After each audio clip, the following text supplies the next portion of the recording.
Just hire a property manager. They'll take care of everything.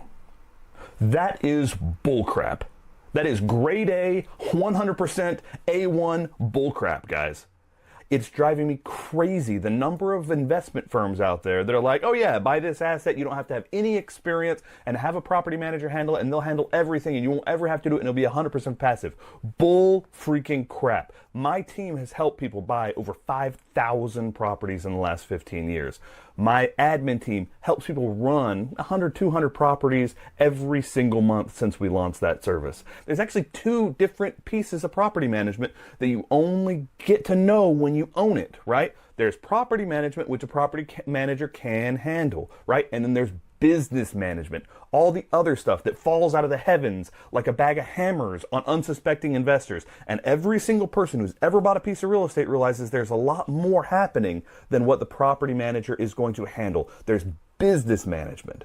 This video is to help walk you through some of the nuanced pieces of business management so that you don't buy a passive piece of real estate or trust some pro to invest in a piece of real estate and expect that a property manager is going to handle everything, because that's simply not true.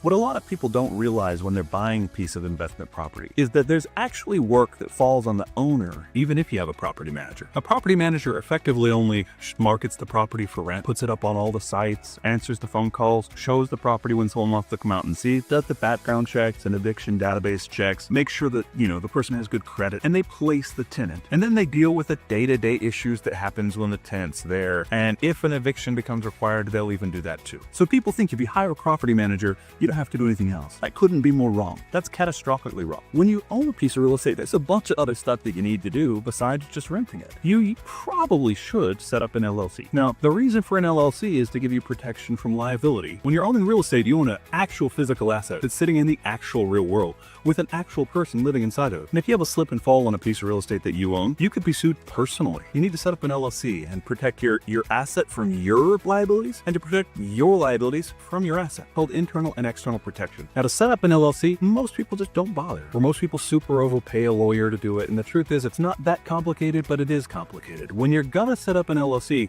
you're gonna have to have the right documents, you're gonna have to go to the right sites, you're gonna have to pay someone a fee, you're gonna have to try not to get gouged, and then you're gonna have to get the LLC set up with the state. But once you have it set up, you have to keep it in compliance. Every state's different. Some states they all have annual reporting to some level, but some states you have to file your internal documents with the state. Some states have a franchise or excise tax that have to be paid once a year. They're gonna mail something out. Some states don't have that. Some states allow you to file a fonts exemption under some regulatory statutes of the state where you don't have to pay the franchise and excise tax. Could save yourself 10% off the bottom line, but you gotta follow all those little nuances and keep your property in compliance aside from just paying someone and getting it set up. What we see most often is people, number one, just don't do it because it's a huge dang hassle and it's expensive. Or number two, they do it and then they let it fall out of compliance, so it was a hassle and it was expensive and now it's worthless. Or number three, they managed to do all of that work, but it's basically a full-time job. We see most often is people just go make it. They don't bother having an LLC. That's a huge mistake.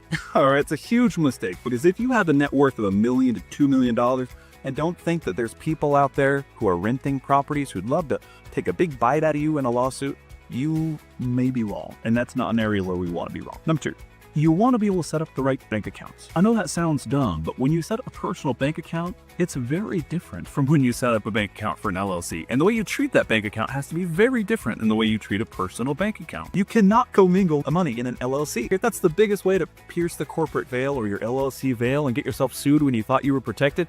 If you commingle funds, if you treat that like your own personal piggy bank. And the truth is, when you set up an LLC, your compliance doesn't just stop with having its own bank account and not commingling. You have to have internal distance from your LLC and treat it with fiduciary responsibility. So you have to actually have the right documents in place and articles of organization. You have to have meetings every year that you sign. You have to have an initial meeting or at least the unanimous consent in lieu of a first meeting. There's a lot of stuff that goes into having an LLC be in proper compliance. Most people, again, do it wrong, don't do it at all, and that's a huge problem. You set up your bank account, you make sure your bank account's sending you notices. How do you know if someone's accessing your bank account? Setting up the right notices, the right red flags, the right systems are all important pieces of business management. It has nothing to do with property management. It's just making sure that your property is performing properly. On top of all that, if you're gonna have a property manager, which I like, you're going to have to find that property manager and vet that property manager and talk to that property manager and keep that property manager honest. I'll be perfectly candid. Property managers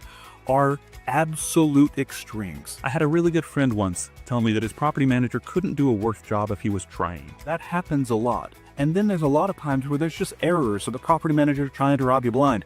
You gotta keep an eye on property management because some of them are very good and some of them are hideous, and they can completely change the whole game plan when it comes to owning investment real estate.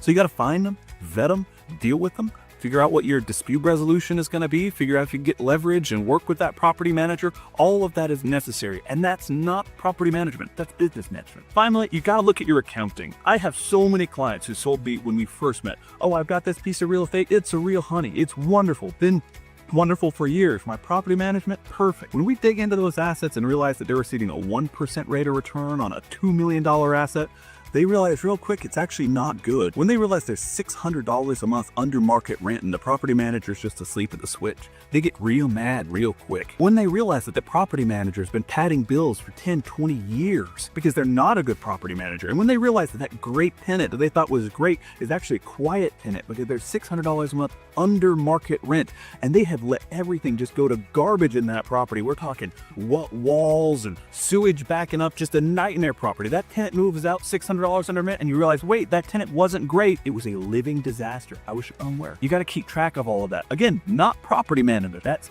business management.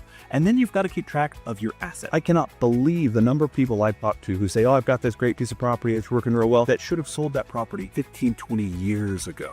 They should have reinvested in another market. The cash on cash has gone to garbage and they just didn't pay attention to it. You got to know what your rents are supposed to be. What is market level rent? What is market level sales price? When's the right time to sell? When did the market peak? Is it a cyclical market? Are we expecting another peak in the future? There's so much that goes on beyond just property management. That's business management, making sure your property is performing correctly. That's what we do at Bedrock Property Administration. We add the business management component and experience so that the properties perform the way they're supposed to. And we're your advocate trying to keep the property managers honest because your bottom line at the end of the day is our bottom line. So we'd love to help. We've done it 4,000 times before. Have a good day.